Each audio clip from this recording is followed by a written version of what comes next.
Last हमने HTML complete कर लिया था। ठीक हो गया? किसी का कोई सवाल है तो पूछ सकते हैं, नहीं तो फिर आज से हम इंशाल्लाह स्टार्ट करेंगे CSS।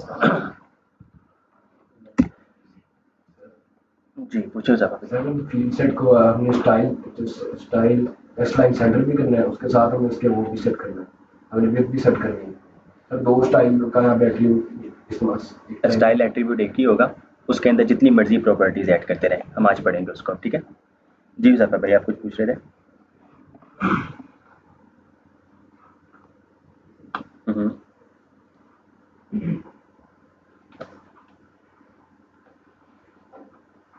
जी जी जी, वो मार्जिन जीरो ऑटो हमने किया था, हम उसको आगे पढ़ेंगे CSS में। तो बहरहाल स्टाइलिंग की टेंशन नहीं है, हम आगे पढ़ेंगे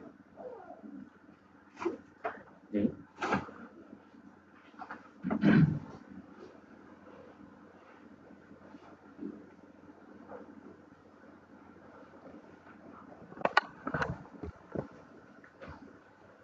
शराते हमने CSS अब स्टार्ट करनी है ना, आप CSS के क्वेश्चन ना करें अपना, असाइनमेंट के रिलेटेड ही आप CSS का पूछ रहे हैं ना, आप CSS को छोड़ दें बिल्कुल भी, स्टाइलिंग बिल्कुल अभी हम आगे पढ़ेंगे। ठीक है ओके। W3 स्कूल्स की वेबसाइट जहां से कोई भी डेवलपर सीख सकता है, ठीक है, सेल्फ लर्निंग कर सकता है। HTML की हमारी अपनी बुक थी तो हमने उससे पढ़ लिया, CSS के जो टॉपिक्स अब हम इस वेबसाइट से निकाल लेते हैं, तो स्टेप बाय स्टेप इसमें टॉपिक्स होंगे। HTML the language for building web pages, कि आपकी वेबसाइट का स्ट्रक्चर जो है वो किससे बनता है? HTML की मदद से। फॉर एग्जांपल घर की कंस्ट्रक्शन जो हो रही है, आपकी दीवारें जो खड़ी हो चुकी हैं वो HTML की मदद से हो चुकी हैं, अब उसमें डिजाइनिंग जो करनी है वो किसकी मदद से होगी? CSS। जी जी जी जी, नहीं, ये चीज़ रिएक्ट में आप लोग जाके सीखेंगे, ये रिएक्ट में पॉसिबल होगा कि आप सिर्फ एक ही हेडर बनाएंगे और पूरी वेबसाइट में सेम हेडर ही होगा, कहीं पे भी चेंज करना चाहते होंगे, मीन्स कि आप एक फाइल में चेंज करेंगे और पूरी एप्लीकेशन में वो चेंज हो जाएगा, तो ये रिएक्ट में पॉसिबल होगा। ओके CSS सी, हाँ जी वो लाजमी है जी, नेविगेशन बार फुटर ये लाजमी है कि हर फाइल में सेपरेट होगा। Okay CSS stands for cascading style sheet है। ओके इसमें हम क्लिक करते हैं learn CSS। CSS is the language we use to style an HTML document. CSS describes how HTML elements should be displayed, means के HTML के elements जो है वो किस तरह दिखने चाहिए, किस तरह नजर आने चाहिए, ये हम CSS की मदद से उसको बता रहे होते हैं। ये CSS का कोड है, इसमें देखें हमारे पास बॉडी एलिमेंट है HTML में, H1 एलिमेंट है, P एलिमेंट है, तो CSS में इस तरह इसको टारगेट किया जाता है। ठीक है, हमने इसको टारगेट किया बॉडी को, कर्ली ब्रेसेस ओपन और क्लोज्ड, इसके दरमियान, इन कर्ली ब्रेसेस के दरमियान आप जो भी उसको स्टाइल अप्लाई करना चाहते हैं उस एलिमेंट में स्टाइलिंग अप्लाई हो जाएगी। ठीक है, लेट्स सपोज इसमें बॉडी को क्या किया जा रहा है? बैकग्राउंड कलर, और बैकग्राउंड कलर क्या किया जा रहा है? Light blue. ठीक है, H1 को टारगेट किया जा रहा है और उसका कलर क्या किया जा रहा है? बैकग्राउंड कलर का मतलब बैकग्राउंड कलर होगा और कलर का मतलब जो वो टेक्स्ट कलर होगा। ठीक है, इसका कलर क्या किया जा रहा है? वाइट है। टेक्स्ट अलाइन क्या किया जा रहा है? सेंटर। पी में देखें फॉन्ट फैमिली, ये फॉन्ट फैमिली, फॉन्ट साइज, ये फॉन्ट साइज। ठीक है, तो किसी भी एलिमेंट को आप स्टाइल करना चाहते हैं, आप उस एलिमेंट को टारगेट करेंगे और उसके अंदर आप उसकी स्टाइलिंग उसको बता रहे होंगे। तो आगे हम इसको देखते हैं। CSS introduction. CSS is the language we use to style a web page. CSS stands for Cascading Style Sheets। ठीक है, ये CSS का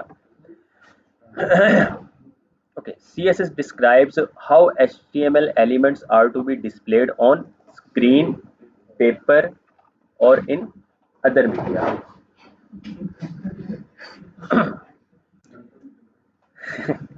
CSS saves a lot of work. It can control the layout of multiple web pages all at once. Means के आप पूरी website में कहीं पे कोई सेम स्टाइलिंग अप्लाई करना चाहते हैं तो आप एक ही फाइल बनाएंगे, उसी फाइल को आप हर जगह लिंक कर देंगे, तो जिस जिस फाइल में आप उसको लिंक कर रहे होंगे उस फाइल में उसकी स्टाइलिंग अप्लाई हो जाएगी automatic. External style sheets are stored in CSS files. HTML file की एक्सटेंशन क्या होती है? HTML। उसी तरह CSS फाइल की एक्सटेंशन CSS होगी। ठीक है, वो हमने उस टाइम किया था ना, 3 तरीके से हम स्टाइल कर सकते हैं। ठीक है, वो हम आज पढ़ेंगे। पहले तो जो स्टाइलिंग किया वो तो यानी कि आपको बस टेक्स्ट लाइन सेंटर करके दिखाया गया कि अगर आप अप्लाई करना चाहते हैं तो, बाकी प्रॉपर जो स्टाइलिंग CSS है वो हम आज से स्टार्ट कर रहे हैं। ओके, ये एक सिंपल HTML की फाइल है, ऐसे ही है। इसमें ये हेडिंग यूज हो रही है, ये आपके पास पैराग्राफ आ गया, ये आपके पास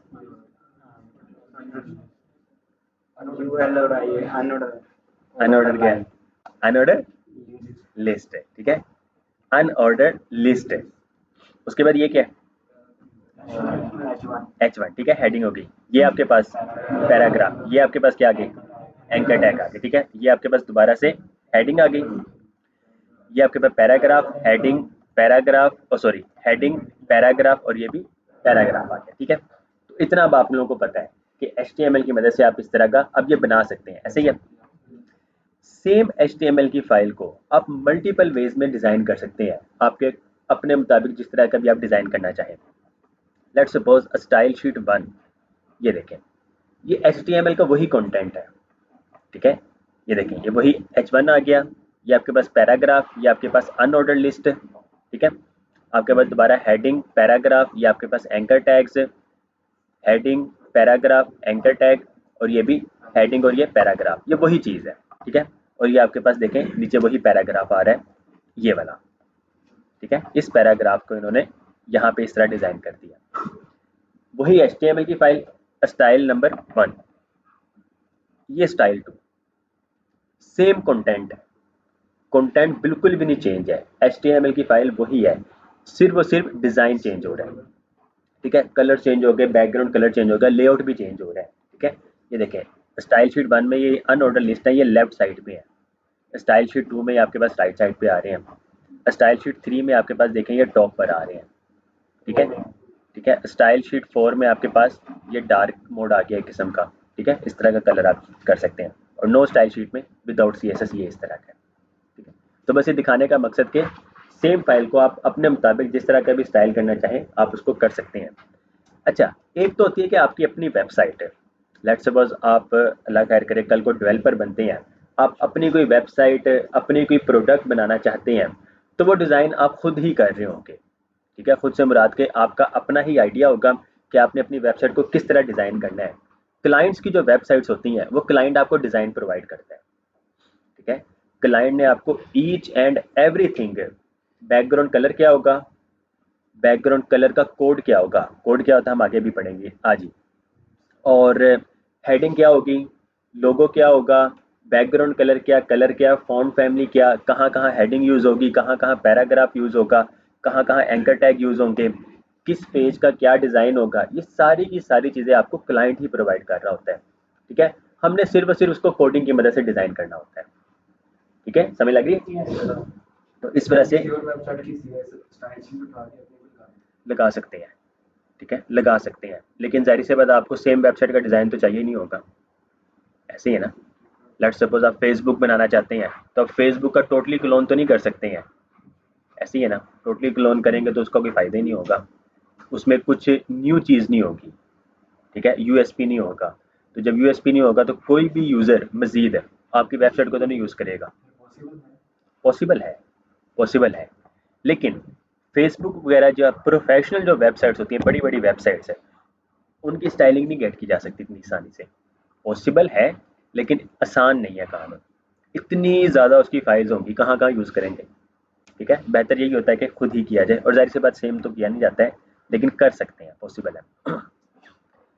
वाई यूज CSS? CSS को क्यों यूज़ करना चाहिए? CSS is use to define styles for your Web pages including the design, layout and variations in display for different devices and screen sizes. CSS solved a big problem. HTML was never intended to contain tags for formatting a web page. पहले क्या होता था HTML5 और 4 से पहले CSS means के styling जो होती थी वो आप HTML एलिमेंट्स की मदद से ही कर रहे होते थे. लेट्स सपोज H1 यूज किया, H1 के अंदर आपने फॉन्ट यूज कर लिया, सेंटर एलिमेंट याद है, ठीक है ना, हम सेंटर को यूज करते थे सेंटर लाइन करने के लिए, जो कि अब डेप्रिकेट हो चुका है. तो इस तरह से स्टाइलिंग की जाती थी. तो HTML की फाइल जो वो बहुत कॉम्प्लेक्स हो जाती थी, आपको नहीं पता लगता था कि स्ट्रक्चर का कोड कौन सा है और स्टाइलिंग का कोड कौन सा है. तो इस वजह से CSS को इंट्रोड्यूस करवाया गया और काम बहुत ही आसान हो गया. अब आपकी स्टाइलिंग बिल्कुल सेपरेट रहती है, स्ट्रक्चर आपका बिल्कुल सेपरेट रहता है और फंक्शनैलिटीज जो है वो टोटली सेपरेट होती हैं. ठीक है, जब आप लोग जावास्क्रिप्ट में जाएंगे इंशाल्लाह नेक्स्ट मंथ ही, तो JS की आप लोग फाइल्स क्रिएट कर रहे होंगे सेपरेट, जिसमें आप फंक्शंस बना रहे होंगे. फॉर एग्जांपल लेट्स सपोज यहाँ पे ये बटन है, ठीक है, ये एक बटन है, आपने इस पर क्लिक किया तो ये डार्क मोड हो गया, दोबारा इसी पे क्लिक करेंगे तो ये लाइट मोड हो गया. ये जावास्क्रिप्ट है. ठीक है, ये जो आइकन जो लगा हुआ है ये HTML की मदद से लगा है. ठीक हो गया.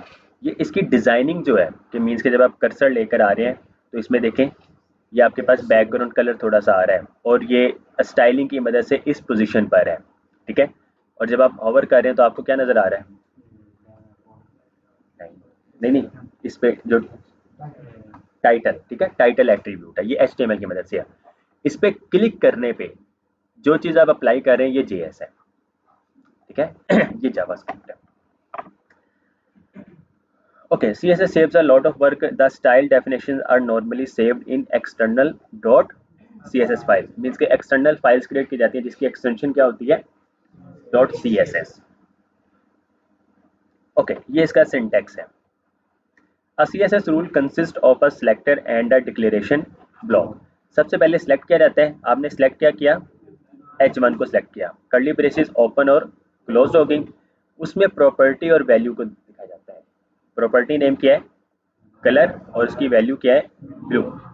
फॉन्ट साइज प्रॉपर्टी है और 12 पिक्सल जो है वो इसकी वैल्यू है. ठीक है, चलें जी, अब आ जाते हैं कोडिंग. HTML के बाद हमारे पास CSS. एक न्यू फोल्डर क्रिएट करते हैं फर्स्ट के नाम से. फॉर एग्जाम्पल राइट क्लिक किया, ओपन विद कोड. हाँ जी, थीम चेंज करने की एक्सटेंट शॉर्टकट की क्या है, कंट्रोल के टी. कंट्रोल के टी. इसको लाइट कर लेते हैं. ओके, हमारी मेन फाइल कौन सी होती है, index.html. एक्सप्लेनेशन मार्क, स्ट्रक्चर बन गया आपका लर्निंग CSS. स्ट्रक्चर आपका हेडर, हेडर के अंदर सॉरी हेडर के बाद मेन, मेन के बाद फुटर. BR क्यों वो फुटर में लगा अच्छा दिखाने के लिए. ओके, इसके बाद आपके पास P and copy 2002 for all rights result. Go live. ये देखें आपके पास फुटर आ गया, हेडर, नैव, नैव के अंदर anchor tag, index.html, home,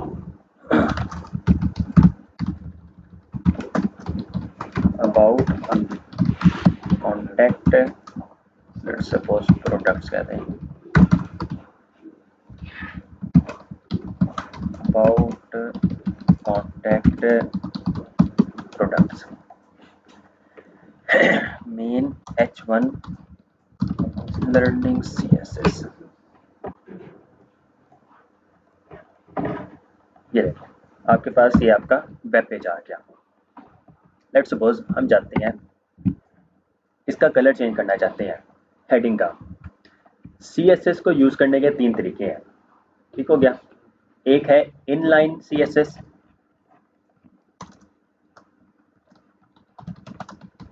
inline CSS, internal CSS, external CSS। इसको लिख लें, ठीक है, इसको लिख लें, याद करना है, याद रखें हमेशा, क्योंकि यही CSS को यूज करने का तरीका है और इन 3 तरीकों से ही यूज कर रहे होंगे। ठीक हो गया, इनलाइन CSS, इंटरनल CSS और एक्सटर्नल CSS।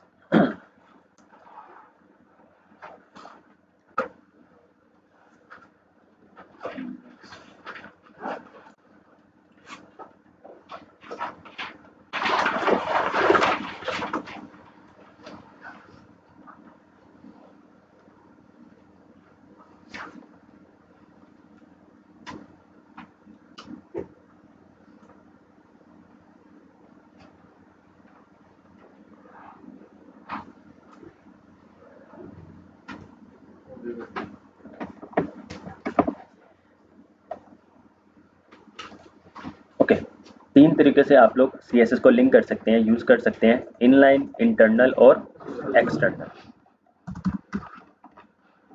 इनलाइन जो होता है वो आप उसी एलिमेंट में स्टाइल एट्रीब्यूट पास करके यूज कर रहे होते हैं, जो हमने लास्ट HTML में हम करते रहे हैं। ठीक है, स्टाइल एट्रीब्यूट, इक्वल का साइन, उसके बाद डबल कोट या फिर सिंगल कोट। ठीक है, सिंगल कोट भी आप यूज कर सकते हैं और डबल कोटेशन मार्क भी यूज कर सकते हैं। ओके, स्टाइल के अंदर अब कलर, ये प्रॉपर्टी का नेम है। ठीक है, कॉलन यूज करके आप उसकी वैल्यू पास करते हैं। लेट्स सपोज हम इसको कर देते हैं रेड, और सेमी कॉलन की मदद से आप स्टेटमेंट को क्लोज करते हैं, ये कंप्लीट हो जाता है। ठीक है, ये प्रॉपर्टी और ये आपके पास वैल्यूज। सेव किया तो ये देखें इसका कलर रेड हो गया। जी मतीन भाई, अब इसी को हमने सेंटर में भी करना है। ठीक है, हम इसमें 2 बार स्टाइल एट्रीब्यूट नहीं यूज करेंगे, स्टाइल एट्रीब्यूट एक बार ही होगा, सेमी कॉलन के बाद हम मजीद प्रॉपर्टी ऐड करते हैं। ठीक है, let's suppose text align centre. ठीक है, सेव किया तो ये देखें ये आपका सेंटर में भी आ गया। मैं इसमें अंडरलाइन लगाना चाहता हूँ। ठीक है, अंडरलाइन में इसको करना चाहता हूँ। एक तो तरीका है कि हम यू एलिमेंट को यूज करें, एक तरीका आप CSS की मदद से भी कर सकते हैं। ठीक है, टेक्स्ट डेकोरेशन अंडरलाइन। ठीक है, सेव किया तो ये देखें ये आपके पास अंडरलाइन भी हो गया। आप इसको इटैलिक करना चाहते हैं। ठीक है, तो font style italic, font style italic. बहरहाल ये प्रॉपर्टी नेम तो ये वक्त के साथ साथ आपको भी याद हो जाएगी जब आप लोग इस प्रॉपर फील्ड में आकर प्रॉपर प्रैक्टिस कर रहे होंगे। ओके, सेव किया तो ये आपका इटैलिक हो गया। ठीक है, बाय डिफॉल्ट हेडिंग्स होती हैं वो बोल्ड होती हैं। ठीक है, ये बोल्ड है इस टाइम। बोल्ड करने के लिए हम वैसे फॉन्ट वेट यूज करते हैं प्रॉपर्टी, फॉन्ट वेट बोल्ड। ठीक है, मैं बोल्ड करूंगा कोई इफेक्ट नहीं पड़ेगा क्योंकि ये ऑलरेडी बोल्ड है। ठीक है, लेकिन मैं इसको नॉर्मल कर सकता हूँ। नॉर्मल के लिए आप नॉर्मल यूज कर लें। ठीक है, अब ये बोल्ड नहीं रहेगा, अब ये नॉर्मल हो जाएगा, बोल्ड खत्म हो गया। ठीक है, तो इस तरीके से आप लोग, ये इनलाइन स्टाइलिंग है। ठीक है, ये इनलाइन स्टाइलिंग कहलाती है। ओके, इंटरनल क्या होती है? लेट्स सपोज मैं यहाँ पे एक और H1 यूज करता हूँ। ठीक है, वी आर एट सिरा। मैं चाहता हूँ कि जो मैंने स्टाइलिंग इस पे इसको दी है सेम स्टाइलिंग इसमें भी अप्लाई हो जाए। ठीक है, तो एक तो तरीका ये है कि मैंने जो कोड इसको किया है मैं सेम कॉपी पेस्ट यहाँ पे भी कर दूँ, ऐसे ही है। लेट्स सपोज इसी तरह के मैं 10 एलिमेंट चाहता हूँ कि 10 H1 इस तरह के स्टाइल हो जाए, तो मुझे 10 बार कोड करना पड़ेगा। तो बजाय इसके कि मैं 10 बार करूँ, मैं एक बार ही हेड में जाके, ठीक है, हेड में जाके स्टाइल, ठीक है, इस स्टाइल के अंदर मैंने टारगेट करना है H1 को। ठीक है, सिर्फ H1 लिखा मैंने स्टाइल एलिमेंट्स के अंदर, H1 और कर्ली ब्रेसेस ओपन और क्लोज। इसके दरमियान आप जो स्टाइलिंग करना चाहते हैं अब आप करेंगे, और इस पेज में जितने भी H1 एलिमेंट्स हैं सबको वो टारगेट हो जाएगा, सब पे वो अप्लाई हो जाएगा। ठीक है, H1 जी, इस स्टाइल एलिमेंट के अंदर जब आप स्टाइलिंग करेंगे इंटरनल CSS कहलाती है। ठीक है, कलर रेड कर दिया मैंने, इसको खत्म कर देते हैं अब। ठीक है, इसकी अब हमें जरूरत नहीं है, हेड के अंदर होगी। ठीक है, अब देखें मैंने H1 क्या किया, कलर रेड, जितने भी H1 एलिमेंट होंगे, दिस इज अ हेडिंग, जितने भी H1 है सब में स्टाइलिंग अप्लाई हुई, कलर हमने क्या किया था, रेड जी। और क्या करें इसको, टेक्स्ट अलाइन सेंटर, ये देखें प्रॉपर्टी और ये उसकी वैल्यू। ठीक है, सेमीकोलन की मदद से ये कंप्लीट हो जाता है और उसके बाद आप नेक्स्ट यूज कर सकते हैं। इसी तरह ये सेमीकोलन लगा के कंप्लीट हुआ और नेक्स्ट अब आप मजीद यूज कर सकते हैं। और अब हमने क्या करना है, टेक्स्ट डेकोरेशन अंडरलाइन करते हैं, सेव किया तो ये सेंटर में भी आ गया, कलर भी रेड है और तीनों को अंडरलाइन भी मिल चुका है। क्लियर है ये, कोई सवाल हो एनीवन? जिस समीर भाई क्लियर है जी? साकिब भाई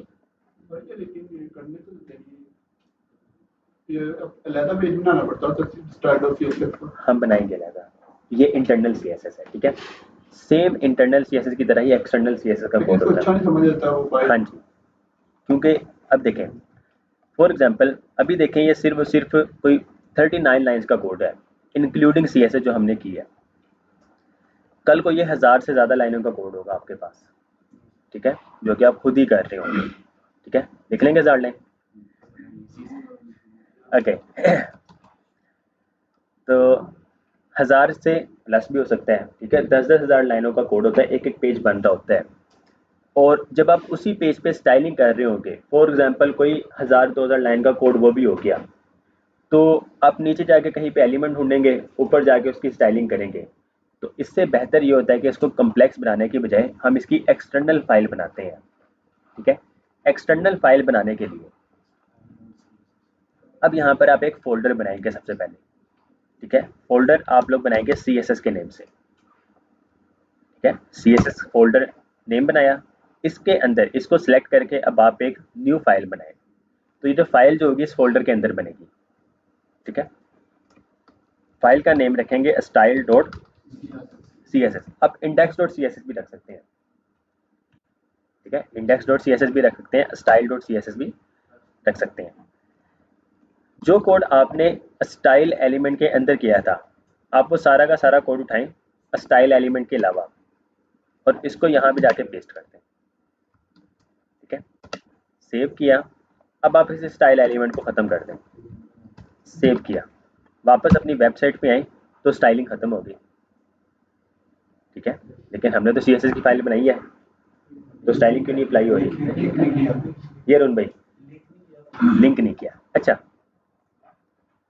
हमारे प्रोजेक्ट फोल्डर में CSS का फोल्डर है, style.css की फाइल भी है, लेकिन इस HTML की फाइल को तो नहीं ना पता। ठीक है, कि इसने स्टाइलिंग कहाँ से लेनी है। तो इसकी स्टाइलिंग, CSS फाइल की स्टाइलिंग इस पे इंटीग्रेट करने के लिए, इस पे लिंक करने के लिए, टाइटल एलिमेंट से पहले हम एक एलिमेंट यूज करते हैं लिंक। ठीक है, लिंक एलिमेंट यूज किया, रिलेशन उसका ऑटोमेटिकली स्टाइल शीट href में आप उस CSS फाइल का पाथ ले। ठीक है, CSS का फोल्डर और उसके अंदर style.css। अरे सदे जी, चेयर्स नहीं है, आगे आ जाए, आगे आ जाए सदे, आगे आ जाए।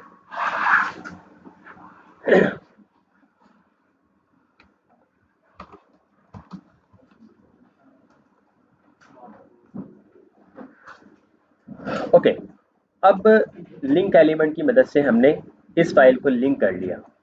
तो अब HTML फाइल को पता है कि इस फाइल में से जो भी स्टाइलिंग होगी वो अप्लाई होनी है इसमें, ठीक है।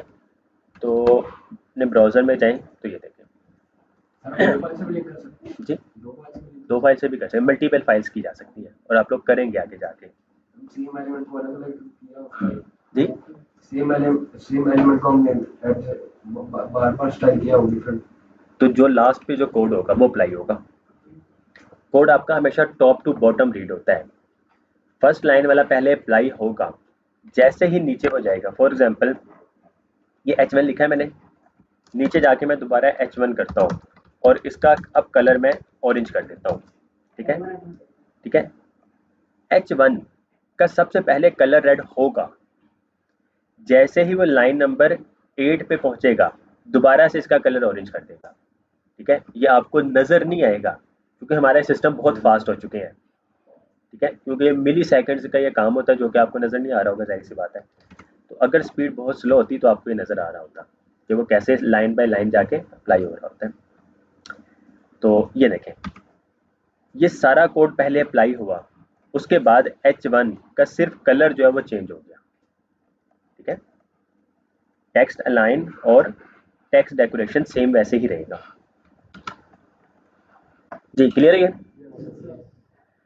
आप इसमें मजीद स्टाइलिंग भी अप्लाई कर सकते हैं। लेट्स सपोज आप यहाँ पे आके फॉन्ट स्टाइल जो है आप इटैलिक कर दें, तो text line centre text decoration underline यहाँ से ले लेगा, कलर अब ये ऑरेंज हो जाएगा इसका, और फॉन्ट स्टाइल जो है वो साथ में इटैलिक होगा, तो ये इटैलिक हो गया, क्लियर है? तो ये आपके तीनों तरीके, इनलाइन, इंटरनल और एक्सटर्नल। सेम फोल्डर में क्या चीज़? सर वो CSS की फाइल आपने डिफरेंट फोल्डर के अंदर दिया है, क्योंकि कल को जाके आपके पास 50-60 HTML की फाइल्स हो सकती है, ठीक है, और CSS की फाइल्स भी ज़्यादा हो रही होंगी, तो ये फोल्डर स्ट्रक्चर जो है ना वो ख़राब हो जाता है। लेट्स सपोज आप CSS की फाइल ढूंढना चाहते हैं, आपको बार बार देखना पड़ेगा कि वो CSS फाइल कहाँ पर है, तो बेहतर होता है कि CSS का फोल्डर बनाया जाए और उसी के अंदर सारी CSS की फाइल्स होगी, ठीक है। इसी तरह कल को जब आप लोग JS पढ़ रहे होंगे तो यहाँ पे JS का फोल्डर बन जाएगा, ठीक है। याद हमने एक एसेट्स का फोल्डर भी बनाया था, एसेट्स के अंदर हमने उसको सारों को सेपरेट किया हुआ था, डॉक्यूमेंट्स अलग थे, फॉन्ट्स अलग थे, RTO अलग, इमेजेस अलग, वीडियो अलग, तो इजी टू अंडरस्टैंड होता है आपके लिए भी हमारे लिए भी। लेट्स सपोज कल को आप एक टीम में काम कर रहे होंगे तो सारे पूरी टीम जो है वो एक वे में ही काम कर रही होगी, ठीक है। सारे वो वाला तरीका अपना रहे होंगे, आप अपना ही यूज़ कर रहे होंगे, तो आप फिर उस टीम में नहीं रहेंगे, ठीक है। उन्होंने आपको रखना ही नहीं कि आप हमारा कोड खराब कर रहे हैं, आप हमारा स्ट्रक्चर खराब कर रहे हैं।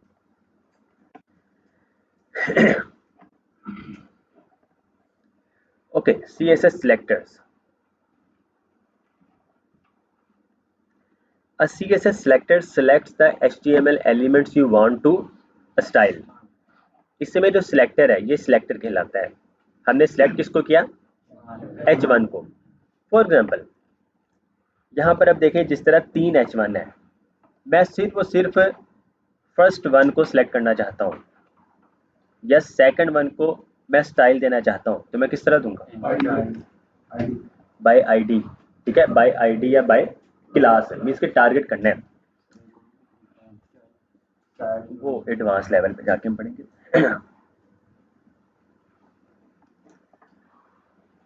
Okay, H1 learning CSS, H1 we are at Sira, H1 this is a heading 1. Let's suppose यहाँ पे मैं एक और P ऐड कर लेता हूँ, दिस इज अ पैराग्राफ। मैं टारगेट करना चाहता हूँ इस H1 को, दिस इज अ हेडिंग 1। अगर तो मैं H1 को टारगेट करता हूँ तो ये जितने भी H1 है उन सबको टारगेट करेगा, ऐसे ही है। तो मैं क्या करता हूँ, किसी भी एलिमेंट को यूनिक बनाने के लिए हम क्या यूज करते हैं? आईडी। हम इस एलिमेंट को आईडी पास कर देंगे, आईडी हेडिंग 1 इसको कहें, ठीक है। हमने इस पे हेडिंग 1 लिखा है तो आईडी भी हमने इसको हेडिंग 1 दे दी। इसको मैंने कॉपी किया, यहाँ पे मैं लिखता हूँ हेडिंग 1। हेडिंग 1 कोई एलिमेंट है? नहीं है ना। अगर आप सिर्फ नेम लिखते हैं तो वो एलिमेंट को समझता है कि आप एलिमेंट को टारगेट कर रहे हैं। आईडी को टारगेट करने के लिए आईडी नेम से पहले हम हैश यूज करते हैं, ठीक है। हैशटैग यूज करेंगे तो उसको पता लगना है कि आप आईडी को टारगेट कर रहे हैं। कल को आप जब क्लास पढ़ रहे होंगे तो क्लास को जो टारगेट किया जाता है वो डॉट की मदद से किया जाता है। ठीक है, अभी हैशटैग और ये भी आपका हैशटैग हेडिंग बनेगा। अब ये सिर्फ और सिर्फ उस हेडिंग को टारगेट करेगा जिसको आईडी क्या मिली है, हेडिंग 1। तो ये देखा, हमने थर्ड एलिमेंट को हेडिंग 1 दिया था, तो ये हेडिंग 1 आपके पास थर्ड एलिमेंट को मिल रहा है।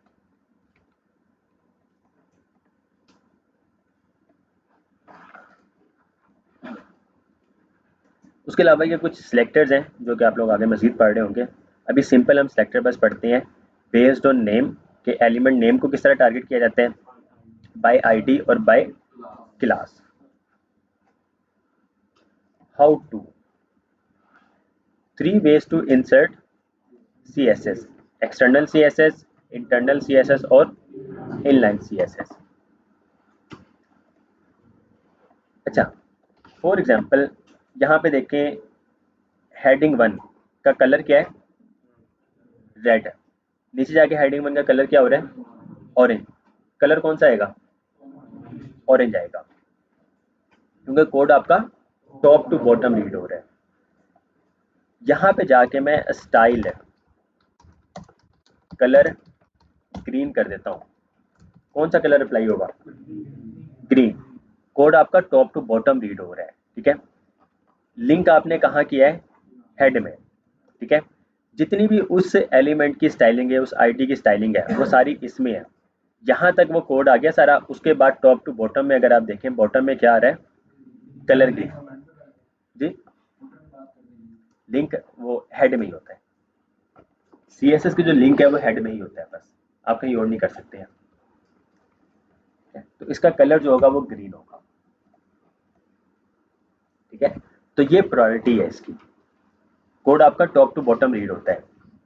आप लोग इंटरनल और एक्सटर्नल सेम भी कर सकते हैं, मतलब एक फाइल में कर सकते हैं। लेट सपोज यहाँ पे जाके मैं स्टाइल एलिमेंट यूज करता हूँ और हेडिंग 1 जो है उसका कलर जो है वो मैं ब्राउन कर देता हूँ। ठीक है, कलर कौन सा होगा, अनिशिता दे, ग्रीन। अनिशिता दे, हाँ जी साकिब भाई। लास्ट भी क्या है, ब्राउन किया है। पुराना कोड कहाँ पे गया मेरा, ये भी तो है। लास्ट में नहीं जो हमने कोड किया, कोड जो सबसे लास्ट पे है, सबसे लास्ट में रात कोड टॉप टू बॉटम है। आपने ये नहीं देखना कि हमने आखिरी बार कोड कौन सा किया है। ठीक है, अब इसको क्या पता कि हमने आखिरी बार कोड कौन सा किया है, ये तो समझता कि पहली बार ही सारा कोड हुआ है। तो जो भी कोड आपका लास्ट पे होगा, लास्ट से मुराद के जो एंड पे बॉटम पे होगा, ठीक है, उसको वो रीड करेगा, उसको अप्लाई करेगा। अप्लाई ये सारों को करता है, लेकिन जो लास्ट पे उसको वो ओवरराइट होता रहता है साथ साथ। ठीक है, तो कलर आपका अभी भी ग्रीन रहेगा। ठीक है, लेट्स सपोज मैं ये इसको खत्म कर देता हूँ। अब कौन सा कलर होगा, ब्राउन। ठीक है, ये ब्राउन आ गया। मैं इस लिंक को इस स्टाइल के बाद लिख देता हूँ। अब कौन सा कलर होगा, ऑरेंज होगा। ठीक है, कोड टॉप टू बॉटम, ये कोड आपका टॉप पर है। लिंक वाला जो कोड है वो सारा अब आपका बॉटम पे आ गया है। सबसे पहले कलर रेड हुआ और उसके बाद कलर क्या हो जाएगा, ऑरेंज रहेगा। तो ये आपका अब कलर जो है वो ऑरेंज हो रहा होगा। ठीक है, इंटरनल और एक्सटर्नल की प्रायोरिटी सेम है। जो बाद में लिखा होगा वो अप्लाई होगा। इन लाइन की सबसे ज्यादा है, क्योंकि इन लाइन हमेशा सबसे लास्ट पे ही आ रहा होता है। ऐसे ही है ना। हाँ जी, क्लियर है ये? कोई सवाल हो किसी का, एनीवन?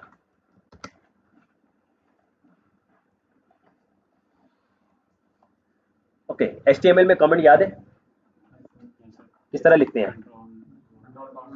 कंट्रोल फॉरवर्ड स्लैश तो VS कोड की शॉर्टकट की है ना। लेट्स सपोज आप VS कोड पे कोड ही नहीं कर रहे हैं, तो कमेंट किस तरह लिखेंगे? हाँ जी बताएं जी। Less than, explanation mark, 4 dash, फिर ग्रेटर देन साइन या फिर राइट एंगल ब्रैकेट आ जाएगा। ठीक है, ये HTML का कमेंट है। ठीक है, इस 4 डैशेस के दरमियान, 2 से पहले 2 के बाद, दरमियान में आप जो भी लिख रहे होंगे ये कमेंट हो रहा होगा। कोड आपके पास रहेगा लेकिन ये रेंडर नहीं करेगा। ठीक है, ब्राउजर को रेंडर नहीं करेगा। CSS में भी एक तरीका है कमेंट करने का, वो है /, स्टैरिक //। ठीक है, इसको इस तरह लिखा जाता है। ठीक है, // स्टैरिक // या फिर आप इसको कहते हैं तकसीम ज़रब तकसीम। ठीक है, याद ही रखना है ना। तो इस तरीके से आप कमेंट कर रहे होते हैं।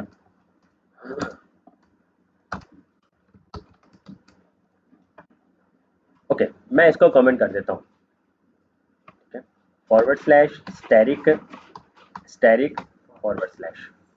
ठीक है, तो ये आपका कोड जो है वो कमेंट हो गया। अब इसका कलर कौन सा होगा? रेड।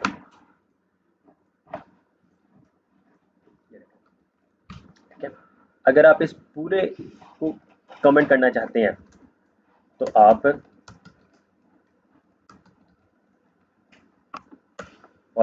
स्टैरिक और स्टैरिक // आप इस तरीके से भी कर सकते हैं।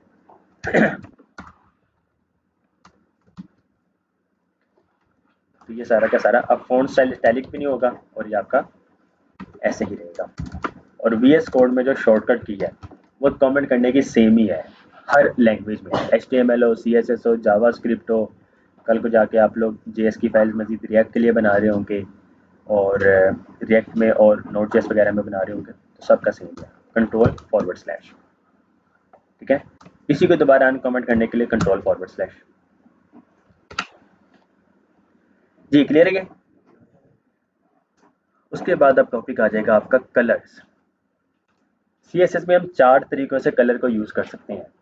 4 तरीके हैं। Colour by name, colour by RGB, colour by hexadecimal और कलर बाय HSL। ठीक है, by name 140 standard colour names हैं। ठीक है, 140 स्टैंडर्ड कलर नेम्स हैं। रेड, ग्रीन, ब्लू, उसके बाद tomato, orange, dodger blue, medium sea green, grey, slate blue, violet, light grey, dark grey. ठीक है, black, white, red, green, blue, sky blue, indigo, navy blue, light blue. इस तरह के ये 140 standard colour names बनते हैं, जो कि आपको ये लिस्ट जो है वो यहाँ पे मिल जाएगी। ठीक है, ये देखें, ये सारे के सारे आपके पास कलर नेम्स हैं। इसके साथ साथ देखें, कलर नेम के साथ है आपके पास नीचे ID। ठीक है, हेक्साडेसिमल में कोड लिखा हुआ है, हर कलर का कोड होता है। देखें, कलर सिर्फ 140 तो नहीं है, आपके पास कलर के शेड्स तो बहुत ज्यादा हो जाते हैं, बिलियंस में आते हैं। तो हर कलर का कोड होता है, हर कलर का कोड होता है, जो कि हेक्साडेसिमल की मदद से पॉसिबल है, RGB की मदद से पॉसिबल है। ठीक है, रेड, ग्रीन, ब्लू की मदद से भी पॉसिबल है। Red, green, blue. ठीक है, 3 कलर्स की मदद से सारे कलर्स बनते हैं, ऐसे ही है। तो RGB, रेड, ग्रीन और ब्लू की मदद से सारे कलर बनते हैं। Okay, by colour name, colour name हमने देख लिया, रेड है, ग्रीन है, ब्लू वॉयलेट है, और भी बहुत सारे कलर्स हैं जो कि आपके पास, ये देखें, एक्वा, सियान, मेजेंटा, येलो, ब्लैक, ये सारे भी कलर्स आपके पास मौजूद है। ये देखें, ये आपके पास एक्वा कलर आ गया। अच्छा, बैकग्राउंड कलर अगर चेंज करना हो तो बॉडी को टारगेट करें, बैकग्राउंड कलर ब्लैक कर दें, सेव किया तो ये ब्लैक हो गया।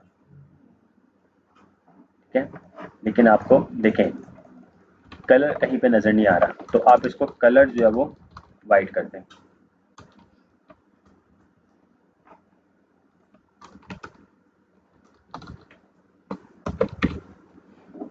तो ये कलर वाइट हो गया। ठीक है, इसका कलर चेंज है क्योंकि हमने इसको स्पेशल टारगेट किया हुआ है। और एंकर टैग का कलर चेंज करने के लिए आप एंकर टैग को ही टारगेट करते हैं, फिर उसका कलर चेंज होता है। फॉर एग्जांपल आपके पास एंकर टैग जो है उसका कलर वाइट कर दें, ये कलर उसका भी वाइट हो जाएगा, ठीक है। इसको आप ग्रीन करना चाहते हैं, ग्रीन कर दें तो ग्रीन हो जाएगा। क्लियर है? ओके, हम किस टॉपिक पे थे? कलर नेम, ठीक है। रेड, ग्रीन, ब्लू, तो ये कलर नेम थे। हेक्साडेसिमल, हमने इसका कलर कर दिया रेड,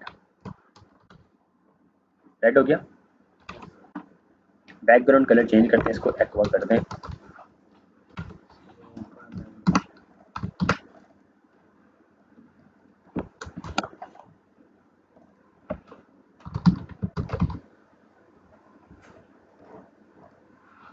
या फिर आप इसको एक्वा की बजाय बीच कर दें, बीच कलर।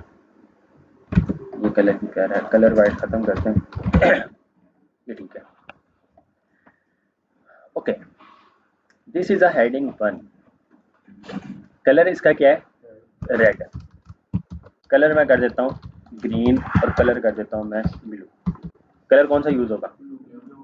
ठीक है, क्योंकि वो टॉप टू बॉटम है, सबसे लास्ट पे वही था।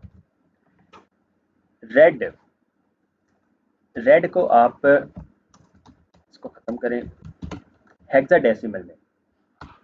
हेक्साडेसिमल वैल्यूज कौन सी होती हैं? 0 to 1, 0 to 9, ए से एफ, ठीक है। ये टोटल 16 डिजिट का ये नंबर बन रहा होता है। 16 डिजिट का मतलब है कि 0, 1, 2, 3, 4, 5, 6, 7, 8, 9, ये आपके पास 10 हो गए। उसके बाद ए, बी, सी, डी, ई, एफ, ये आपके पास 6 है, ठीक है। तो टोटल 16 हो जाते हैं। 16 को हेक्साडेसिमल कहा जाता है, ठीक है। डेसिमल 10 को कहते हैं, हेक्सा 6 को कहते हैं। तो ये हेक्साडेसिमल कोड या हेक्साडेसिमल वैल्यू। 0 से लेकर एफ तक ही वैल्यू बस होगी। एफ के बाद अगर जी वैल्यू आ जाती है तो वो हेक्साडेसिमल नहीं होता और आपका वो कलर कोड नहीं बनेगा कभी भी, ठीक है। इसमें 16 डिजिट वैल्यू लिखते हैं और 6 वैल्यू लिखते हैं, लाइक 0, 1, 2, 3, 4, 5, ठीक है। अभी देखिए हमने सिर्फ नंबर में लिखा है, 5 को आप एफ तक कर सकते हैं। तो ये कोई कलर बन रहा होगा, ठीक है, ये कोई कलर बन रहा होगा। आप जैसे ही एफ के बाद जी लिखेंगे ये कोई भी कलर नहीं बनेगा और आपको एरर दे रहा है, ठीक है। एफ 0 से लेकर एफ तक आप वैल्यू लिख सकते हैं, ठीक है। 0 से लेकर एफ तक, पहली वैल्यू भी एफ हो सकती है, लाजमी नहीं है, ठीक है। ये देखिए हमने एफ किया तो इसका कलर चेंज हो गया। आप इसको 9 करें तो कलर आपका कुछ ये है, 5 करें तो कलर ये बन जाता है, 0 करें तो कलर ये बनता है, ठीक है। तो ये सारे कलर्स हैं। पहली 2 वैल्यू जो होती है वो रेड की होती है, ठीक है। इसमें पहली 2 वैल्यू जो है वो रेड की है, उसके बाद 2 वैल्यू जो है वो ग्रीन की है, उसके बाद 2 वैल्यू जो है वो ब्लू की है, ठीक है। रेड, ग्रीन, ब्लू इस तरह बन रहा होता है। पहली 2 वैल्यू, 0 का मतलब है आपने कोई कलर नहीं लिया, एफ का मतलब है आपने 100% कलर ले लिया उसका, ठीक है। अगर मैं इसको एफ एफ करूं तो पहले 2 कलर कौन से होते हैं? रेड, रेड का मतलब है कि मैंने अब 100% रेड का ले लिया है। 0, 0, ग्रीन मैंने कितना लिया? 0 लिया, और उसके बाद ब्लू आता है उसको भी मैंने 0 लिया। तो ये देखें रेड कलर बन रहा है, ठीक है, क्योंकि मैंने 100% रेड कलर लिया बस। अगर मैं इसको करूं 8, 8, तो ये आपका ये कलर बन जाएगा। 5, 5 करूं तो ये कलर बनेगा। अगर मैं सारे कलर 100% ले लूं, कौन सा कलर बनेगा? वाइट बनेगा, ठीक है। एफ एफ एफ, तो ये आपका वाइट बन जाएगा। सेव किया तो ये देखें ये आपके पास वाइट हो गया। और अगर मैं कोई कलर नहीं लेता हूँ, 0, 0, 0, 0, 0, 0, तो ये आपका ब्लैक बन रहा होगा, ठीक है। तो ये आपके कुछ कोड्स हैं। अगर आप पहले तो 0 करें, उसके बाद भी 0, 0 और लास्ट आप एफ एफ कर दें, कौन सा कलर बनेगा? ब्लू बनेगा, ठीक है। रेड, ग्रीन हमने 0, 0 लिया और ब्लू आपने 100% ले लिया। ग्रीन और ब्लू 100% ले, कौन सा कलर बनेगा? ग्रीन और ब्लू को मिक्स करें, कौन सा कलर बनेगा? क्या लगता है? हाँ जी अरुण भाई, मिक्स तो होगा, कौन सा कलर होगा? ओके, ऐसा करें तो ये आपका स्काई ब्लू सियान कह लें, सियान कलर ये बन रहा है, ठीक है। 0 0 रेड और ब्लू मिक्स करें तो कौन सा कलर बनेगा? डार्क पर्पल बनता है। ये आपका पर्पल नहीं, ये मेजेंटा है, ठीक है। ये आपका मेजेंटा कलर बन रहा है, ठीक है। प्रिंटर्स कलर पता है किसी को? प्रिंटर में आप 4 कलर यूज कर सकते हैं, 4 कलर्स, ठीक है। 4 कलर कह लें या फिर 3 कलर कह लें, 3 कलर से सारे कलर बनते हैं। उसमें रेड ग्रीन ब्लू नहीं यूज होता है, उसमें सियान मेजेंटा येलो यूज होता है, ठीक है। सियान मेजेंटा और येलो, सियान मेजेंटा येलो ये खुद 2 कलर से मिलकर बने हुए हैं, ठीक है। तो कह लें कि टोटल 6 कलर यूज हो रहे होते हैं प्रिंटर्स में, जिसकी मदद से वो बाकी सारे कलर्स को बना रहा होता है। क्लियर है? ये रहता 6 डिजिट का ही है, आप इसको 3 डिजिट में कन्वर्ट कर सकते हैं, ठीक है। जब दोनों वैल्यू मीन्स कि ये तीनों, अच्छा आप देखें फर्स्ट 2 सेम है, सेकंड 2 भी सेम है और थर्ड भी सेम है, तो आप इन तीनों में से एक एक वैल्यू खत्म कर दें, ठीक है। F0 F खत्म करिए, सेम कलर ही रहेगा, क्योंकि अब हमें भी पता है कि अगर आप 3 में यूज कर रहे हैं इसका मतलब है कि ये पेयर में वैल्यूज थी जो कि हमने शॉर्ट कर दिया मजीद, और कंप्यूटर को भी पता है। ये क्लियर है? उसी तरह अगर आप इसको F करें कौन सा कलर बनेगा? वाइट, ठीक है। आपने तीनों कलर 100% ले लिए, और अगर आप इसको 0 कर दें कौन सा कलर बनेगा? लास्ट वाला 0 बस करें तो रेड, आपने पिंक बहुत याद आ रहा है, रेड आपका 100%, ग्रीन 100% और आपका ब्लू जो है वो 0%, तो ये आपका येलो बन गया, ठीक है। रेड और ग्रीन 100% करें तो येलो बन जाता है। हाँ जी क्लियर है? उसके बाद RGB, RGB किस तरह यूज होता है? अच्छा, रेड का हेक्साडेसिमल कोड क्या है? FF0000, तो आप इसको F00 कह सकते हैं, ठीक है, F00, तो ये आपका रेड बनेगा। उसी तरह RGB की मदद से कलर RGB लिखा जाता है, RGB और पैरेंथेसिस, जिसको छोटी ब्रैकेट्स भी कहा जाता है, ठीक है, पैरेंथेसिस, कोडिंग में इसको पैरेंथेसिस कहा जाता है, जो कि जावास्क्रिप्ट में बहुत ज़्यादा यूज होता है, फंक्शंस आप लोग बना रहे होते हैं इस मदद से, ठीक है। RGB, इसमें पहली वैल्यू R की, सेकंड वैल्यू ग्रीन की और थर्ड वैल्यू आपकी ब्लू की आ रही होती है। इसमें जो वैल्यू होती है वो 0 से लेकर 255 तक होती है, ठीक है, 0 से लेकर 255 तक, तो ये टोटल 256 नंबर्स बनते हैं, ठीक है, जो कि 8 बिट होता है, ठीक है, जो कि 8 बिट कहलाता है। ओके, 0 का मतलब कोई नंबर कलर नहीं लिया आपने, 255 का मतलब आपने 100% ले लिया। तो RGB में रेड कलर अगर आपने बनाना है तो 255, 0, 0, तो ये आपका रेड कलर बन जाएगा, ठीक है। उसी तरह अगर आप इसको भी 255 ले लें कौन सा कलर बनेगा? येलो बनेगा, ठीक है, ये आपका येलो बन गया। नहीं ले सकते, 0 से लेकर 255 तक ले सकते हैं आप वैल्यू।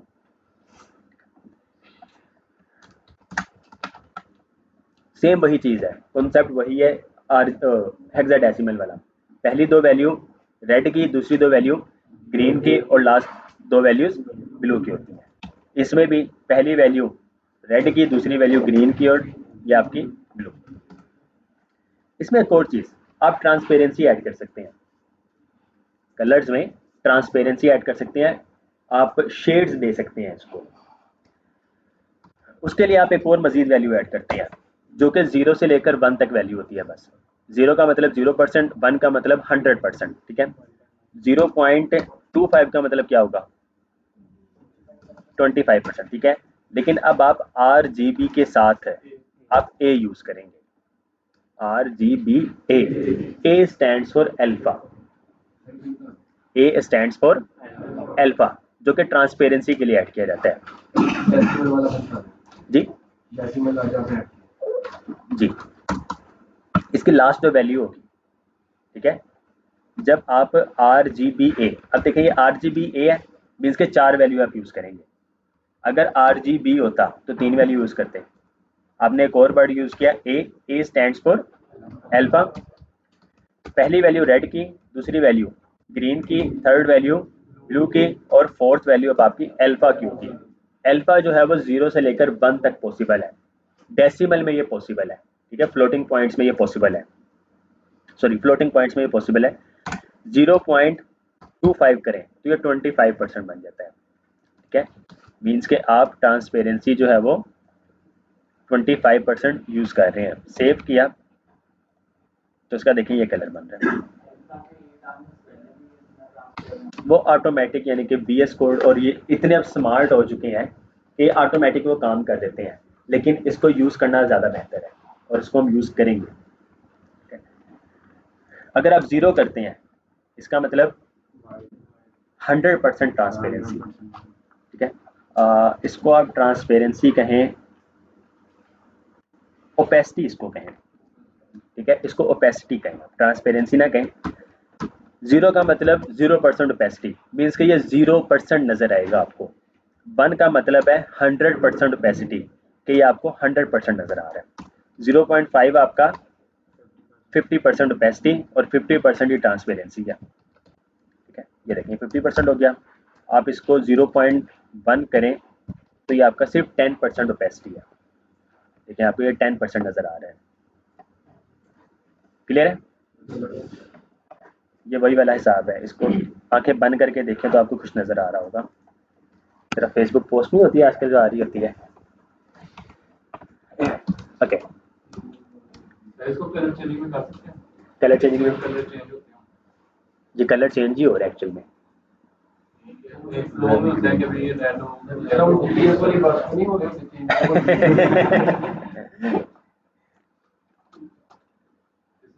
कलर पिकर की वजह से हम कलर के कोड को गेट कर रहे होते हैं, मैं आपको दिखाता हूँ। अब वो पॉसिबल है जावास्क्रिप्ट की वजह से, वो जावास्क्रिप्ट की वजह से, CSS की वजह से आप हार्ड कोड बस कर सकते हैं।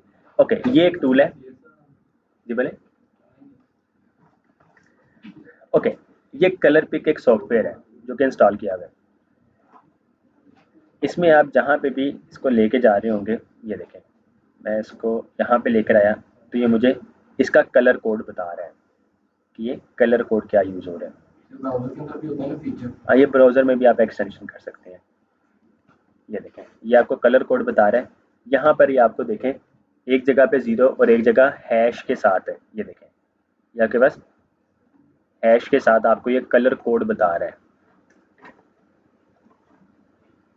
ब्लैक का कलर कोड क्या होता है? 0 0। तो ये देखें, ये आपको 0 0 बता रहा है। ऊपर क्या है? ऊपर किधर? वो 144, उसका नहीं मुझे पता, बराबर यूज भी नहीं कभी किया हमने जी। पावर डिवाइस की जगह ज़्यादा यूज होता है पावर वो विंडोज का अपना है। लेट सपोज कोई लिनक्स यूज कर रहा है या मैक ओएस यूज कर रहा है, उसके पास नहीं होगा।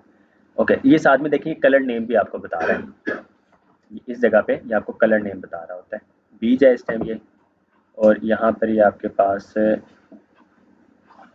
ब्लैक है, ठीक है। टेक्स्ट के बैकग्राउंड कलर की ओपेसिटी चेंज करनी है, टेक्स्ट के बैकग्राउंड कलर की ओपेसिटी चेंज कर सकते हैं, कर सकते हैं। लेट सपोज आप इस हेडिंग 1 को ही बैकग्राउंड कलर दे दें, बैकग्राउंड कलर, सेव किया तो ये देखें, इसी की बात कर रहे थे। ये तो फिर पूरा और हो गया कलर है उनको, जैसे किसी का हेडिंग हो तो ऑरेंज नाम पे शो हो रही है। अब मुझे बताइए, आप मंदिर पे क्या जा रहे हैं? सर जो मेरा टेक्स्ट है उसके पीछे आने चाहिए। ये तो पूरे रो सिर्फ उसके, क्योंकि H1 है ना आपका, H1 आपका ब्लॉक लेवल एलिमेंट होता है, ठीक है। अगर आप इसको स्पैन में करेंगे तो वो पॉसिबल है, ये अभी भी पॉसिबल है। आप इसको वो कर दें, डिस्प्ले आप इसका इन लाइन कर दें, तो ये देखें। अभी वो बैकग्राउंड कलर इसकी भी होती है ट्रांसपेरेंसी, ये बैकग्राउंड कलर ही है, इसकी भी ट्रांसपेरेंसी का लेवल होता है कि ज़्यादा डार्क होगा, ज़्यादा डार्क होगा। कर सकते हैं। ये वही चीज़ है, 0.1 हमने किया है, आप इसको 0.5 कर दें, तब ये 50% होगी। चीज़ वही है, कलर आपने इसी तरीके से देना है, बेशक कलर है या बैकग्राउंड कलर है, ठीक है।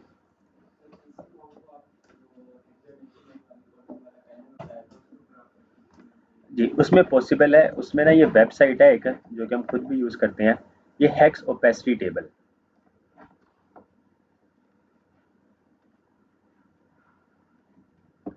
ये ओपेसिटी वैल्यूज़ है, ठीक है। इसमें देखें, अगर आप 50% यूज़ करना चाहते हैं तो आप वर्ड क्या यूज़ करेंगे, 80 है, ठीक है, 80। और ये 80 जो है आप लास्ट पे जाके 80 इस तरह करेंगे, लेकिन तब पॉसिबल है जब आप इसको फुल फॉर्मेट में लिखेंगे, ठीक है। तो ये पहली 6 वैल्यूज जो होती हैं वो कलर की हैं, उसके बाद 2 वैल्यू जो है वो आपकी अल्फा है, ठीक है, ओपेसिटी है। तो अब देखें, ये वाला कलर और ये कलर सेम है, ठीक है, आपको यहाँ पे भी ये सेम ही नजर आ रही है। मोस्टली कौन सा तरीका यूज होता है, आरजीबी भी है? जब अल्फा पास कर रहे होते हैं तो RGBA यूज होता है, ठीक है। विदाउट अल्फा या ओपेसिटी आप उसको यूज कर रहे हैं कलर को, ठीक है। इसके अलावा सेपरेट भी एक प्रॉपर्टी है ओपेसिटी के नाम से, ठीक है। ओपेसिटी एक सेपरेट प्रॉपर्टी भी है। लेट्स सपोज आप किसी इमेज को ओपेसिटी देना चाहते हैं कि वो 50% नजर आए बस से, ठीक है, तो आप उसमें तो नहीं ना कलर यूज कर रहे होंगे, उसमें आप फिर ओपेसिटी प्रॉपर्टी वो यूज कर रहे होते हैं। क्लियर है? ओके, ये आपका कलर हो गया। इसके साथ एक HSL वैल्यू है। HSL वैल्यू जो होती है वो डिग्रीज में होती है, जिसको ह्यू, सैचुरेशन एंड लाइटनेस इसका स्टैंड है, ठीक है। HLS stands for hue, saturation and lightness. इसमें ह्यू जो है वो 360 तक जाता है, ठीक है, 0 to 359, 0 to 359 एक ये व्हील होता है, ठीक है। सैचुरेशन 100% होगी, लाइटनेस अगर 100% होगी, इसका मतलब है कि वाइट कलर हो जाएगा। 0% करेंगे तो ब्लैक हो जाएगा कि कोई लाइट ही नहीं है। 50% में वो उसका एग्जैक्ट कलर दे रहा होता है।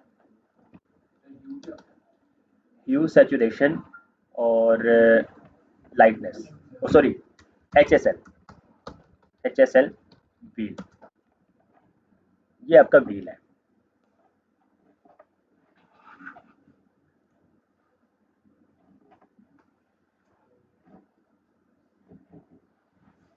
ठीक है। ये व्हील आपका जो कि 360 डिग्री पे आपका ये काम कर रहा होता है, ये 0 to 360 डिग्री। 360 डिग्री होगा या 0 होगा, वो कलर कौन सा बनेगा, रेड। 120 डिग्री पे कौन सा कलर, ग्रीन। 240 पे आपका वो ब्लू। तो RG और ये D, ये वही चीज़ होगी, ठीक है। 0 रेड, 120 ग्रीन, 240 ब्लू, दोबारा 360 आपका वो रेड बन रहा होगा जी। ब्लैक वो आप उसको लाइटनेस जो है वो 0 कर दें, ठीक है, और वाइट के लिए लाइटनेस आप उसको 100% कर दें।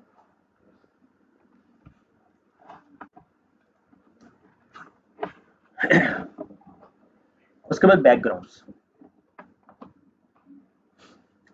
Background colour, background image, background repeat, background attachment, background position.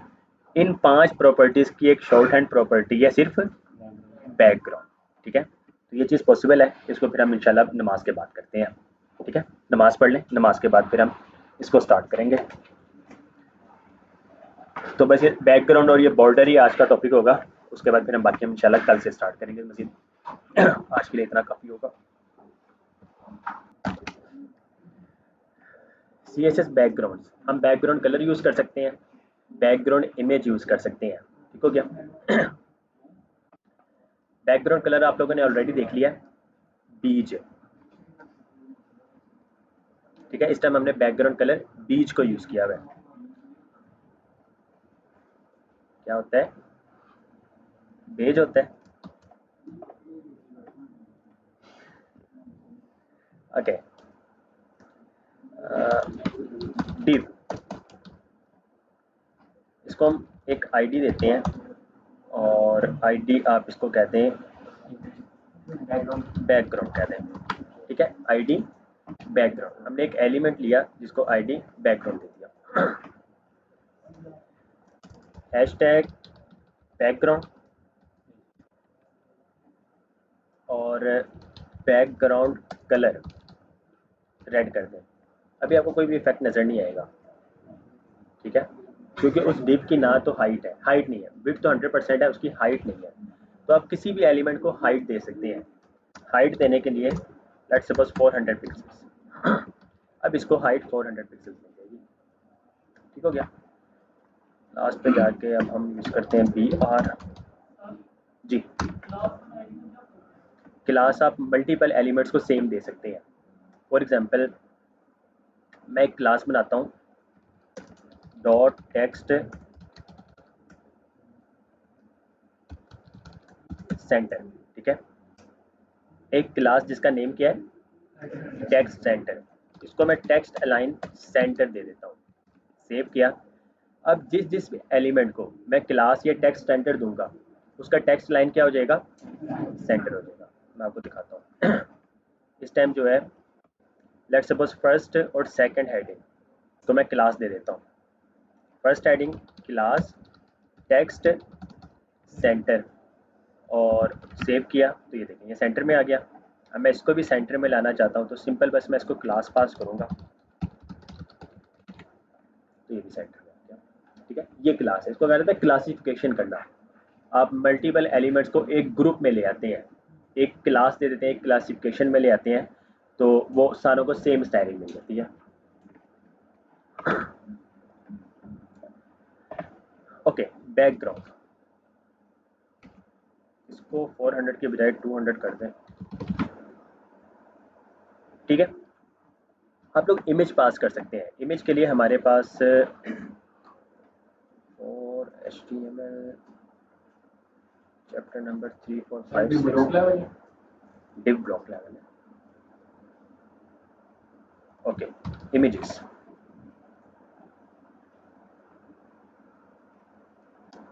Assets का फोल्डर, इसके अंदर इमेजेस, और इमेजेस में आपके पास ये 7.jpg, ठीक है, ये फाइल है। बैकग्राउंड इमेज के लिए बैकग्राउंड इमेज URL, ठीक है, URL पैरेंथेसिस सिंगल कोट या डबल कोट में आप लोग उसकी वैल्यू पास करते हैं। अब ये CSS की जो फाइल है ये आपके पास स्टाइल की जो फाइल है CSS फोल्डर के अंदर है। इस टाइम हम यहाँ पे मौजूद हैं। हमने सबसे पहले बैक पे जाना है, रूट फोल्डर में आना है, ताकि रूट फोल्डर में आके हम एसेट्स फोल्डर को एक्सेस कर सकें, और फिर उसके अंदर इमेजेस और इमेजेस के अंदर 7.jpg। तो 2 बार डॉट लगा के फॉरवर्ड स्लैश करें तो आप अप आते हैं, अप फोल्डर पे, बैक फोल्डर पे, ठीक है। एसेट्स इमेजेस 7.jpg, सेव किया, अपनी वेबसाइट पे आए तो ये देखें ये आपके पास इमेज लग गई। इमेज का साइज़ आप चेंज कर सकते हैं। इमेज का साइज़ भी चेंज कर सकते हैं, नहीं तो बेहतर जो होता है जो इमेज लग चुकी है उसको आप बैकग्राउंड पोजीशन जो है, सबसे पहले बैकग्राउंड रिपीट है। अगर ये कोई छोटी इमेज होती, हम एक छोटी इमेज यूज़ करते हैं। सबसे पहले छोटी इमेज से मुराद के जो साइज़ में कम हो, और हम इसको एब्सोल्यूट URL दे देते हैं, source.unsplash.com/,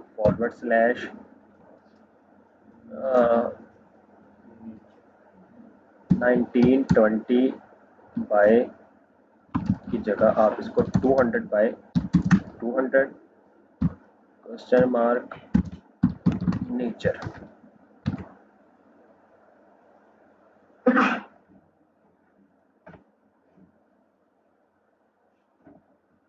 source.unsplash.com 100 by 200 question mark nature.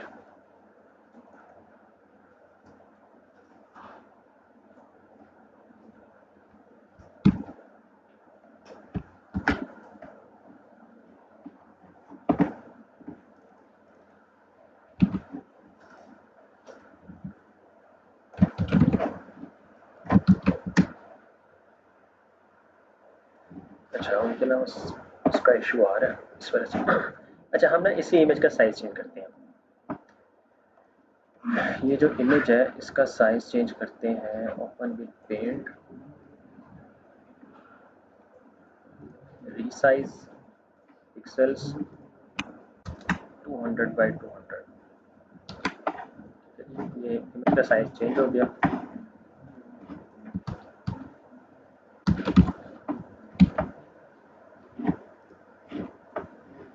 आपके पास देखिए ये इमेज आ रही है क्या, 1 2 3 4 और ये 5 इमेज आ चुकी है, ठीक है। लेकिन इमेज तो हमने सिर्फ एक ही लगाई थी, तो एक्चुअल में ये रिपीट हो रही है। तो अगर आप रिपीट नहीं करवाना चाहते हैं तो बैकग्राउंड रिपीट नो रिपीट ये लिखेंगे,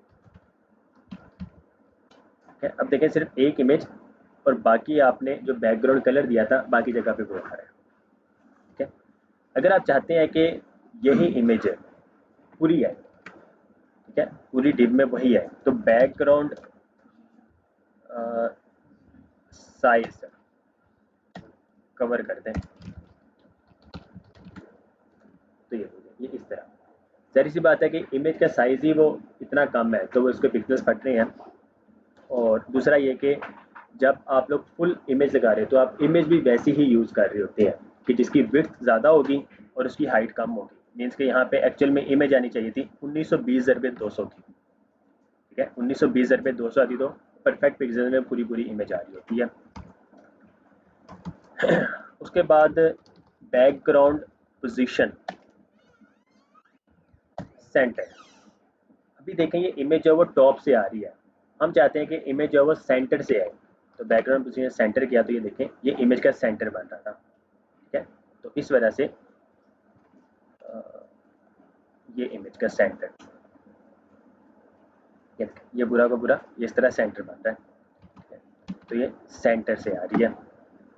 उसके अलावा हमारे पास प्रॉपर्टी है बैकग्राउंड अटैचमेंट। बैकग्राउंड अटैचमेंट वो फिक्स्ड के लिए होती है, हम इसको बैकग्राउंड की बजाय दूसरी इमेज वो इमेज है, ये बैकग्राउंड इमेज है, इसके ऊपर टेक्स्ट आ जाएगा। हम इंडेक्स में जब कोई भी टेक्स्ट लिखते होंगे H1 this is a heading, तो ये ऊपर आके ये टेक्स्ट आ रहा होगा, वो बैकग्राउंड में लिखिए। सर हम जो ये बैकग्राउंड इमेज है हम इसकी भी वो ट्रांसपेरेंसी कर सकते हैं कर सकते हैं। ओके उसके अलावा अच्छा बैकग्राउंड अटैचमेंट दिखाने के लिए मैं आपको दिखाता हूँ। आप बैकग्राउंड साइज कवर ना करें, बैकग्राउंड पोजीशन भी सेंटर ना करें, बैकग्राउंड कलर भी नहीं और ये भी नहीं, आप इसको बॉडी में ले लें, ठीक है। बॉडी में बैकग्राउंड इमेज लग जाएगी और बैकग्राउंड रिपीट जो है वो नो रिपीट होगा। ये देखें इमेज लगी हुई, मैं चाहता हूँ कि ये टॉप राइट पे है, तो किसकी मदद से पॉसिबल है, बैकग्राउंड पोजीशन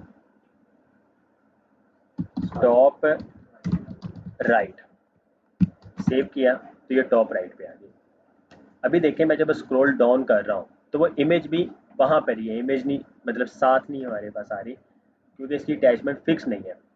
अगर आप चाहते हैं कि ये आपके साथ साथ ही इमेज आ रही हो तो आप बैकग्राउंड अटैचमेंट जो है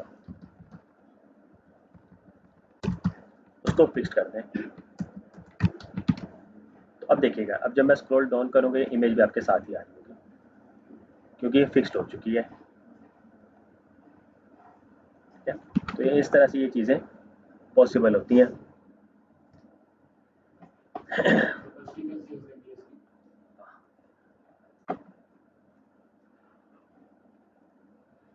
जी ओपेसिटी कैसे चेंज करनी है? ओपेसिटी कैसे मैं आपको दिखा देता हूँ, वो ओपेसिटी से ही होगी।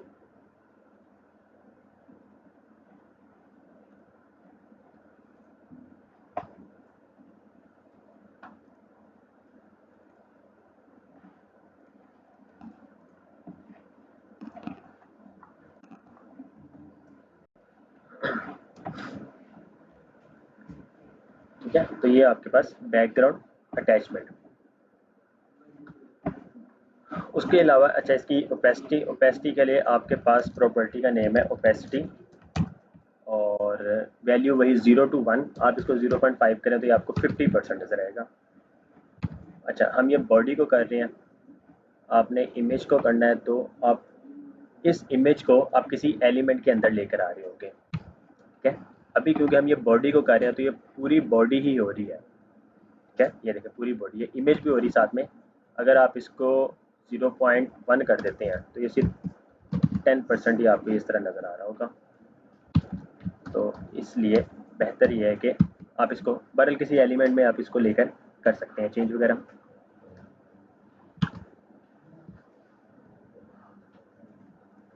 हाँ जी, क्लियर है? कोई सवाल हो किसी का? बस ठीक है, बाकी फिर हम इंशाल्लाह कल पढ़ेंगे। बैकग्राउंड ये आपका हो गया। कल हम बॉर्डर से फिर आगे margin, padding, height, width, box model, outline, text fonts वगैरह हम इंशाल्लाह कल कवर कर लेंगे।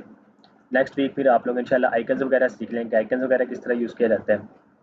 उसके बाद जी इंडेक्स, पोजीशन वगैरह, यहाँ पे देखें तो 1200 पेस्टी आ गया। तो होपफुली नेक्स्ट वीक तक आपकी सिंपल जो CSS है, बेसिक CSS है, वो इंशाल्लाह कंप्लीट हो जाएगी।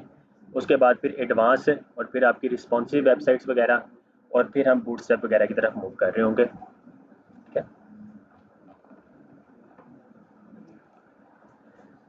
जी, कोई सवाल हो किसी का? एनीवन? बॉर्डर हम इंशाल्लाह कल पढ़ेंगे। हमने असाइनमेंट सबमिट करवाई, इनका फीडबैक मिले। फीडबैक मिलेगा अगर आप असाइनमेंट नहीं कर रहे होंगे तो, और फिर पक्का पक्का फीडबैक मिलेगा जब आप यहाँ पे नहीं होंगे। असाइनमेंट की बेस पे आगे आप लोग एग्जाम्स वगैरह होंगे, और जिन्होंने असाइनमेंट्स कंप्लीट की होगी वो एग्ज़ाम देने के काबिल होंगे, ठीक है, वो उसके हल होंगे। और जो एग्ज़ाम में पास होंगे वो फिर मज़ीद कंटिन्यू कर सकते होंगे। तो असाइनमेंट आपको एग्ज़ाम्स तक लेके जाएगी, आपकी अटेंडेंस और असाइनमेंट्स एग्ज़ाम तक लेके जाएगी। एग्ज़ाम फिर आपको आगे मज़ीद कंटिन्यू कोर्स करने के लिए लेके जाएगी। तो इस तरह स्टेप बाय स्टेप चीज़ें चल रही होंगी। जी, कोई सवाल किसी का? जो ऑटो रीनेम आपने एक्सटेंशन बताई थी वो चलती नहीं है। हमने ऑटो रीनेम एक्सटेंशन आपने बताई थी, जिसे स्टार्टिंग टैग एंड टैग ऐसा वो चलती नहीं है। चलती है। सर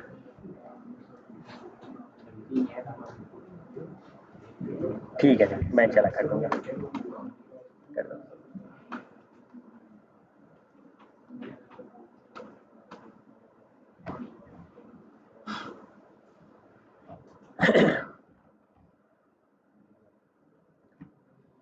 ठीक है जी, जज़ाकल्लाह खैर।